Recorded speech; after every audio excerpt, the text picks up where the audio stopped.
네, 오늘은 정말 특별한 날입니다. 정말 특별합니다. 왜 특별한지 아세요?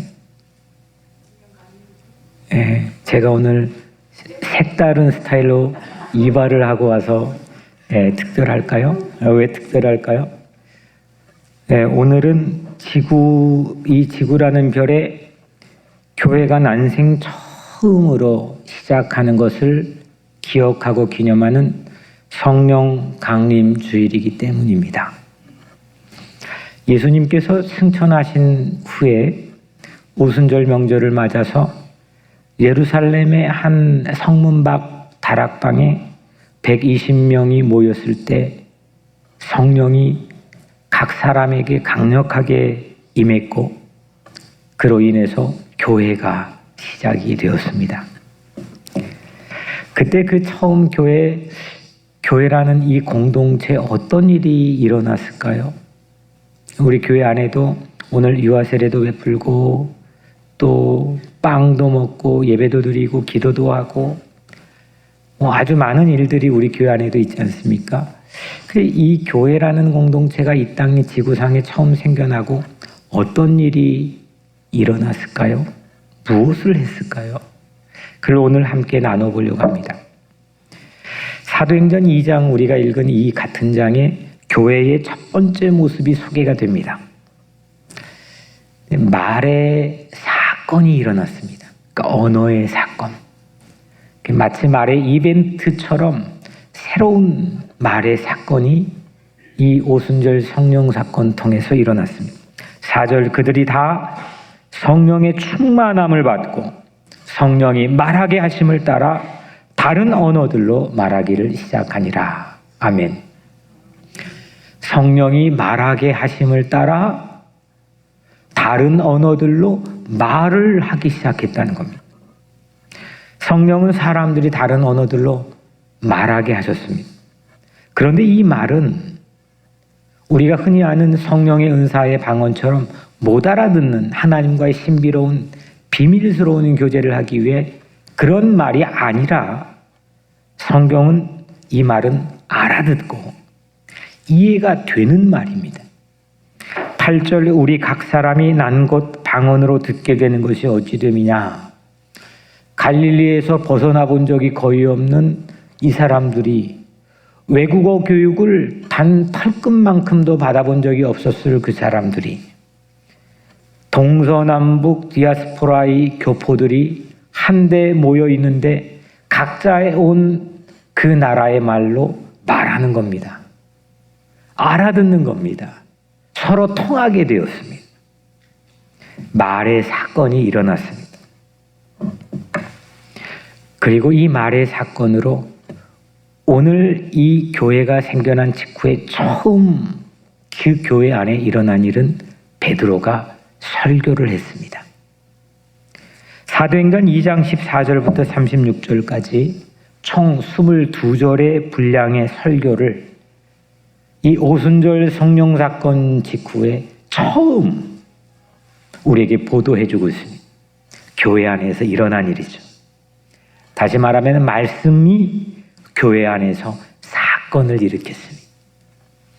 본문은 우리가 읽은 37절부터의 본문은 이 설교가 끝난 직후의 모습을 우리에게 보여줍니다. 37절 그들이 이 말을 듣고 그러니까 베드로의 설교를 듣고 마음에 찔려 베드로와 다른 사도들에게 물어 이르되 형제들아 우리가 어찌할꼬 하거늘. 사람들은 베드로의 설교를 귀로 들었습니다. 그리고 마음에 찔렸습니다. 그리고 물었습니다. 우리가 어찌할꼬? What shall we do? 우리 무엇을 해야 됩니까? 우리 어떻게 해야 됩니까? 지난 주일 설교했던 한 교도소장, 간수장의 질문이었던 어떻게 해야 구원을 받을 수 있습니까? 어떻게 해야 내 공경에서 벗어날 수 있습니까? 그 비슷한 질문을 먼저 처음 교회에서 일어난 이 설교를 듣고 사람들이 했습니다. 베드로가 대답했습니다. 38절 세례를 받고 죄 사함을 받으라. 그리하면 성령의 선물을 받으리니. 아멘. 이때부터 교회가 하는 거룩한 예식, 우리가 사용하는 말로 성례, 이 거룩한 예식은 세례가 됩니다.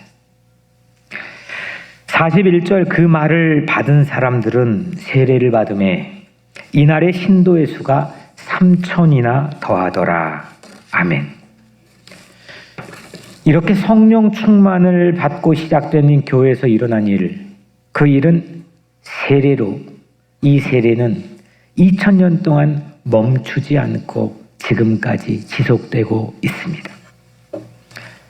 가톨릭 교회는, 우리가 성당이라고 알고 있는 가톨릭 교회는 성례의 7가지 성례를 가지고 있습니다. 지금도 전 세계 이 로만 가톨릭 교회는 7가지의 성례를 갖고 있는데, 태어날 때 세례 성사를 드립니다. 그리고 어느 정도 시간이 지나 자기가 믿음을 고백할 나이가 되면 견진성사, 우리 이름 견신례를 드립니다. 그리고 오늘 우리가 함께 나눈 것처럼 성체성사, 그걸 매 예배마다, 매 미사마다 성찬, 성체성사를 드리고, 그 다음부터는 고해성사, 혼인성사, 병자성사, 그리고 우리로 치면 안수식인 서품성사를 드립니다. 이 7개의 성례가 로만 가톨릭 교회에 있습니다. 그런데 1500년 이후에 시작된 개혁교회, 우리는 개신교라고 부르고 있죠. 이 중국어 음력으로. 우리가 속한 이 개신교회는 성례를 딱 2가지만 인정합니다. 이 7가지 중에 세례와 성찬입니다. 그러니까 세례 성사, 견신례인 견진, 그 다음에 성찬. 그러니까 이 세례와 성찬만 우리는 성례로 받아들이고 거행합니다. 이유는 예수님이 직접 명령하고 제정하신 것, 예수님이 직접 고해성사를 명령하시진 않았거든요. 그리고 2번째 이유는 모두가 참여할 수 있도록 기회가 가야 되는 것. 어떤 사람은 결혼을 안 하는 사람도 있거든요. 독신도 있고, 아플 때도 있지만 꼭 병자만 다 있는 게 아니거든요. 모든 사람이 다 안수를 받는 건 아니거든요. 그래서 우리 개혁교회 개신교는 예수님이 제정하고 모두가 참여할 수 있는 것, 성찬과 세례만 성례로 인정합니다. 오늘 이 본문 안에서는 너희가 세례를 받고 죄사함을 받으라, 그러면 성령을 선물로 받으리. 그리고 42절에는 떡을 떼며, 영어로는 breaking of bread, 우리가 지금 함께 거행했던 주의 만찬인 성찬입니다. 오순절 성령이 임하고 생겨난 이 난생 처음 이 교회라는 공동체 안에서 일어난 것은 이렇게 베드로의 설교였고, 2번째는 성례였습니다. 설교와 성례, 이게 교회 안에 처음 일어난 일입니다. 그중 성례에는 뭐가 있다고요? 세례와 성찬이 있습니다. 오늘 예배 안에서 우리는 교회, 뉴욕 우리 교회 안에서 이 세례와 성찬을 동시에 허락받아 거행했습니다. 마침 성령 강림 주일에 교회에서 시작된 이 2가지 성례인 세례와 성찬을 갖게 되는 것은 우연이라고 치기에는 너무 놀라운 하나님의 섭리임을 이 시간 믿고 영광을 올려드립니다. 성령 세례와 성령 만찬이 교회를 회복하게 하고 여러분들의 삶을 진정한 크리스찬으로 회복하게 하기를 주의 이름으로 간절히 축원합니다. 참된 예배자로, 참된 하나님의 자녀로, 참된 주님과의 동행하는 제자로 서기 위해 이 거룩한 성례가 우리 삶에 어떤 의미인지, 우리가 어떻게 참여해야 되는지를 오늘 말씀을 통해서 함께 나누려고 합니다. 우리 개신교회의 아버지라고 불려지는 존 칼빈, 우리 개혁교회의 모든 것을 수립하고 파운데이션을 만들고 그 신조의 신앙 고백을 따라 서 있는 후손인 우리들, 존 칼빈은 참된 교회란 무언가, 지금도 그렇지만 지금과는 비교도 안 되게 진짜 교회가 뭐냐? 이 질문이 1500년대, 지금으로부터 500년 전에 엄청나게 많이 이 질문이 일어났습니다. 이때 존 칼빈은 참된 교회의 표지를 설교와 성례에 두었습니다. 말씀과 성례에 두었습니다. 그래서 이 설교와 성례는 한 쌍입니다. 종교개혁가들은 이렇게 말합니다. 설교를 여러분들 지금 입으로 먹습니까? 코로 맞습니까? 눈으로 봅니까? 귀로 듣습니까? 설교는 귀로 듣죠. 말씀을 귀로 듣습니다. 기록된 말씀이 귀에 들려집니다. 안 보이는 말씀입니다.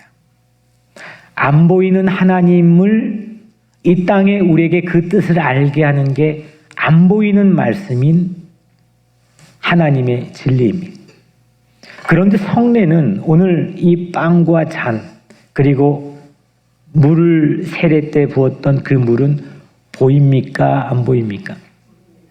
보입니다. 그래서 종교개혁가들은 이 성례를 보이는 말씀이라고 불렀습니다. 이 설교와 성례는 둘 모두 다 하나님의 말씀, 메시지입니다. 그래서 오늘 제목을 성례 보이는 말씀이라고 주셨습니다. 세례에서는 뭘 보죠? 물을 보고, 이 성찬에서는 뭘 봅니까? 빵과 잔을 같이 봅니다. 이 물에서는 그리스도의 죄사함을, 이 죄사함의 메시지, 말씀을 보고, 빵과 잔에서는 그리스도 예수와의 연합하는 것을, 그 메시지를 보게 됩니다.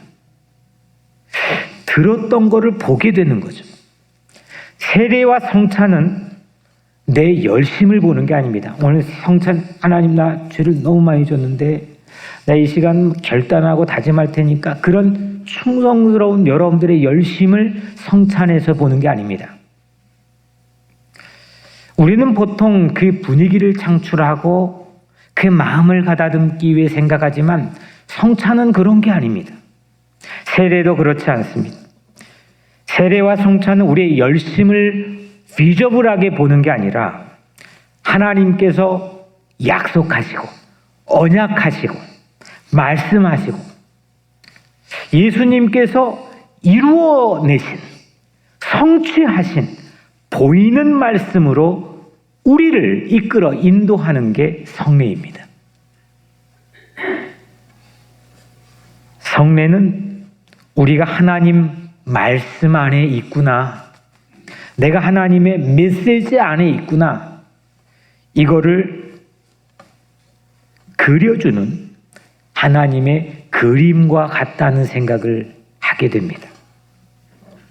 메시지를 귀로 들을 뿐 아니라 눈으로 보고 우리 믿음을 보양하게 하는 선물이 성례입니다. 말씀을 들음으로 믿음이 발생하고 믿음이 생기고, 말씀을 봄으로 믿음이 자라납니다. 이 땅에 세상을 처음 창조하실 때 하나님께서는 그 말씀으로 세상을 창조하셨습니다. 그리고 그때부터 우리는 그 말씀을 듣고 아무리 여러분들이 훌륭한 고매한 인품을 가졌건 뛰어난 학식과 뛰어난 경험을 가졌건 그거와 상관없이 그 말씀을 듣고 믿음이 발생합니다. 그리고 그 말씀을 봄으로, 그 메시지를 봄으로 내 믿음이 양육을 받고 자라납니다. 구약 언약의 말씀을 가시적으로 비저블하고 텐저블하게 눈으로 보이고 만져지게끔 해주신 분이 바로 예수 그리스도입니다. 말씀이신 예수님은 공적 삶에서, 흔히 우리가 말하는 공생애에서 그 말씀을 사람들에게 보여줬습니다. 출애굽부터 시작된 하나님의 계시의 말씀을 경전으로 가지고 있는 그들은 말씀을 끊임없이 들었습니다. 전쟁이 일어나도 포로로 끌려가도 그거 빼앗기지 않고 잃어버리지 않기 위해 동굴에 둘러앉아서 그 말씀을 읽고 외워버리고 어떤 순간에서도 이 말씀을 내가 후손들에게 들려주리라. 하나님의 뜻을 알게 하리라. 이 귀로 하나님의 놀라운 믿음을 갖게 되었습니다. 그런데 예수 그리스도가 이 땅에 오셔서 그 말씀을 보여줬습니다. 자신의 삶으로 보여줬습니다. 말씀대로 역사하는 것을 우리에게 보게 했습니다. 심지어는 십자가에서 우리의 죄를 대속하기 위해 죽으신 그분의 몸과 피를 우리에게 보이게 하셨고 오늘 성찬을 우리에게 갖게 했습니다. 예수님은 하늘로 떠난 후에도 여전히 우리 곁에서 보여주십니다. 내가 언제 예수님을 봤습니까? 난 갈릴리 예수를 본 적이 없습니다. 저나 여러분들 단 한 사람도 이 자리에서는 갈릴리 예수를 본 적이 없지만 우리는 예수 그리스도의 만남을 믿습니다. 그리스도 예수의 임재를 우리는 확신합니다. 그것은 세례와 성찬인 성례, 보이는 말씀을 통해서 그리스도 예수는 이 공동체 위에 끊임없이 임재하심을 믿기 때문입니다. 보도록 그러면 어떻게 우리가 어떻게 보게 되느냐? 성령께서 해주십니다. 보이게 하신 능력은 오직 성령께서 임할 때 우리가 보게 하고 봤으니까 증인이 됩니다. 이렇게 성례는 보이는 말씀이라 종교개혁가들이 이구동성으로 말했지만 제게 주신 감동은 한 걸음 더 들어갑니다. 과연 우리가 보이는 말씀인 성례에 참여하고 있는데 우리는 이 말씀을 우리의 세상에서 일상에서 과연 보이게 하고 있는가입니다. 여러분들 자녀들을 집에서 키웁니다. 이게 내가 칠판 놓아두고 가르쳐서 그 자녀들이 자라났습니까? 딱 보이게 하는 만큼 그 자녀들은 양육받습니다. 그 보이게 한 만큼 자녀들은 따릅니다. 보여서 자라는 거지 가르쳐서 자라는 게 아닙니다. 말씀을 보이게 하는 게 세례이고 성찬이라면 우리는 성례에 참여했는데 그 말씀을 과연 보이도록 하고 있는가입니다. 처음 교회들은 신기한 공동체였습니다. 듣던 걸 이젠 보게 됐다는 겁니다. 그리고 보여줍니다. 듣던 것을 보여주니까 백날 가야 늘 들었던 아날로그 방식이었는데 이제는 그거를 눈으로 보게 하니까 일종의 새로운 문명이 탄생했습니다. 그걸 기독교라고 합니다. 하나님께서 가라사대 말씀하시니까 세상이 흑암 가운데 창조되었듯이 말씀을 보이게 하는 성령으로 교회가 태어났습니다. 그리고 여러분들 같은 증인들이 세워졌습니다. 오늘 읽지는 않았지만 44절, 45절에 보면 믿는 사람이 다 함께 있어야 모든 물건을 서로 통용하고 또 재산과 소유를 팔아 각 사람의 필요를 따라 나눠주며 세상은 채우려고 하고 담아내려고 하고 이기려고 하고 그런 세상에서 그래야 생존할 것 같은 세상에서 덜어냈는데 나눴는데 생존을 하는 겁니다. 그리스도의 메시지 있는 말씀을 보이게 세상에 해주었습니다. 상영해 주었습니다. 그곳이 바로 교회입니다. 이게 성례의 파워입니다. 여러분들은 습관적으로 의례껏 이렇게 참여할지는 모르겠지만 성례의 파워는 지난 2000년 동안 그 어떤 것보다도 그리스도 예수의 임재를 우리에게 보이게 했습니다. 교회가 그걸 세상에 보이게 해줬습니다. 과연 그러면 우리는 이 메시지를, 이 말씀을 세상에 보이게 하고 있는 걸까? 그런 의식과 삶의 목적을 가지고 살고 있는 걸까? 성령 충만으로 성례를 함께 거행한 우리도 이 말씀을 듣고 말씀을 보여주는 삶이 되기를 주 이름으로 간절히 축원합니다. 46절 날마다 마음을 같이하여 성전에 모이기를 힘쓰고 집에서 떡을 떼고 기쁨과 순전한 마음으로 음식을 먹고 교회는 모였고 함께 먹는 기쁨을 세상에 보여줬습니다. 아, 이렇게 먹는 거구나. 이렇게 모이는 거구나. 47절 하나님을 찬미하며 또 온 백성에게 칭송을 받으니 보여줬더니 세상이 칭송을 했습니다. 그랬더니 주께서 구원받는 사람을 날마다 더하게 하시니라. 아멘. 역시 양육은 가르치는 게 아니라 삶으로 보여줘 따르게 하는 겁니다. 예수님께서도 우리에게 그 본을 보여줘서 우리가 그리스도의 제자가 되게 한 것 아닙니까? 그분이 만약 보여주지 않고 말만 했다면 전집으로 볼륨으로 책을 집필해서 우리에게 줬다면 이 기독교는 지금까지 지속되지 못했을 겁니다. 그런데 그분은 골고다 언덕에 보여줬습니다. 갈릴리 호수에서 보여줬습니다. 예루살렘의 빈 무덤에서 보여줬습니다. 우리 교회도 메시지인 말씀을 보여줄 수 있는 새로운 부흥이 우리 안에 일어나기를 주 이름으로 간절히 축원합니다.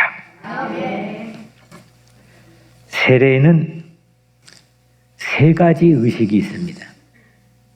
첫째는 유아 세례가 있고, 그 다음에 견신례가 있고, 그 다음에 일반 성인 또 그냥 세례가 있습니다. 혹 어떤 교단은 여기에 학습을 더해서 네 가지의 의식을 이야기하기도 하지만 저희가 속한 장로 교단들이나 대부분의 교단들은 세례에는 세 가지 의식이 있다고 이야기합니다. 오늘 그 중에 우리 교회는 유아 세례라는 성례를 거행했습니다. 유아 세례는 부모의 서약과 회중의 서약으로 세례를 베풉니다. 침례교회는 또 그로 인한 재세례파들은 유아 세례를 인정하지 않고 혹 유아 세례를 받았다면 두 번 세례를 재세례를 베풉니다. 그 이유는 여러분들이 짐작하다시피 유아는 말을 하지 못하지 않습니까? 인지할 지식이 없지 않습니까? 예수 그리스도를 어떻게 합니까? 이런 이유 때문에 유아 세례를 인정하지 않습니다. 그런데 여러분들, 유아가 믿음과 지식이 없더라도 이 세례는 하나님의 언약으로 이루어짐을 우리는 고백합니다. 이 아이는 하나님의 언약에 포함되는 걸 믿기 때문입니다. 그 메시지, 언약, 그 말씀, 그게 예수 그리스도를 통하여 우리 안에 이루어짐을 믿고 우리는 세례를 받는 겁니다. 사실 우리가 로마서 5장에 나온 것처럼 아직 연약할 때, 아직 경건하지 못할 때에, 원수 되었을 때에, 그래 스스로 구원할 수 없을 때에 하나님의 언약으로 우리는 구원받지 않았습니까? 그렇듯 무력한 아이도 하나님의 언약에 포함되었기 때문에 세례를 받는 겁니다. 이게 은혜입니다. 유아 세례 받은 사람이 책임질 나이에 도달하게 되면 우리는 견신례를 받게 됩니다. 대부분의 한국교회 교인들은 이거를 입교례, 입교식이라고 하는데 이거는 정당하지 않습니다. 입교, 교인의 지체가 되는 것, 이거는 유아 세례 때 이미 되는 겁니다. 컨퍼메이션은 입교가 아니라 나의 자의지와 결단과 믿음의 고백으로 내가 예수 그리스도를 다시금 영접하여 컨펌하는 겁니다. 확인내, 견신내 이렇게 부르는 거죠. 우리는 세례로 구원받는 게 아닙니다. 오직 믿음으로 구원받습니다. 세례는 하나님께서 선택하시는 그 놀라운 사랑, 그 사랑을 보여주는 것, 비저블하게 보여주는 사인과 같습니다. 그래서 세례의 세 가지 의미는 죄 사함을 받고 하나님의 가족이 되고, 첫째 하나님의 가족이 되고, 두 번째 예수 안에 죽고 예수 안에 다시 사는 거듭남의 그리스도와 연합되는 사건이며 그리스도 하나 되는 사건이며, 세 번째 교회의 지체가 되는 놀라운 사건이 되는 겁니다. 그러면 주의 만찬인 성찬에서는 어떤 일이 일어날까요? 우리가 그리스도 예수 안에서 제자인데 세례를 통해서 그 비포와 애프터가 선을 긋고 나누어지는데, 우리는 성찬 이 하늘의 양식을 먹고 마심으로 제자로 더 단단하게 자라납니다. 양육됩니다. 격려를 받습니다. 믿음이 보양을 합니다. 보여지는 이 말씀을 먹고 마시면서 믿음이 더 단단해집니다. 이게 그리스도께서 제정해 주신 성찬입니다. 빵이 상징하는 그리스도의 몸, 잔이 상징하는 그리스도의 피는 그분의 죽으심을 가리킵니다. 예수 그리스도의 그 죽으심을 먹고 마시면서 우리는 그리스도 예수의 부활로 다시 살아나는 이 놀라운 성찬을 우리는 이 예배 가운데서 맞이하게 됩니다. 여러분들 모두 보여지는 메시지로, 보여지는 말씀으로 살아낼 수 있는 그 능력을 성례 예배를 통하여 받게 되기를 주의 이름으로 간절히 축원합니다. 예수님은 우리가 듣던 거를 실제 보여줬습니다. 이게 성례입니다. 세례와 성찬으로 우리는 천국의 영상을 보는 겁니다. 요즘 전 세계적으로 새로운 화두로 미래를 예견하는 용어가 메타버스입니다. 가상현실. 이 현실을 벗어나 있는 새로운 가상현실. 이 가상현실이 새 시대의 화두처럼 떠오르는데, 우리는 이 메타버스를 타지 않고, 이 메타버스가 서로 우리 삶의 문명을 바꿔놓는 척 할지라도 이 보여지는 말씀인 성례 아니고서는 우리는 이 새로운 우리 생명의 문명인 예수 그리스도께 펼쳐주신 새로운 세계로 진입할 수가 없습니다. 우리는 도리어 메타버스가 아니라 성령의 버스를 타고 이 교회 안에서 성례의 현실로 세상의 증인으로 보냄받은 사람임을 믿고 감사하는 여러분들 모두가 되기를 주의 이름으로 간절히 축원합니다. 그리스도 예수를 성례 안에서 본 증인들은 세상에 나가 증인으로 보여줄 수 있다는 겁니다. 마지막으로 오늘 39절, 이 약속은 너희와 너희 자녀와 모든 먼데 사람, 이게 중요합니다. 모든 먼데 사람, 곧 주 우리 하나님이 얼마든지 부르시는 자들에게 하신 것이라 하고, 오늘 우리는 팬데믹 기간을 지나면서 현장성이라는 게 얼마나 중요한지를 우리는 새삼 알았습니다. 그 현장이 있었느냐, 그 타임에 그 자리에 있었느냐, 그걸로 뽐내기도 하고 그 경험을 가지고 세상을 살기도 합니다. 그런데 이 성례는 그게 아닙니다. 이 성례의 신비는 모든입니다. 모든 먼데 사람.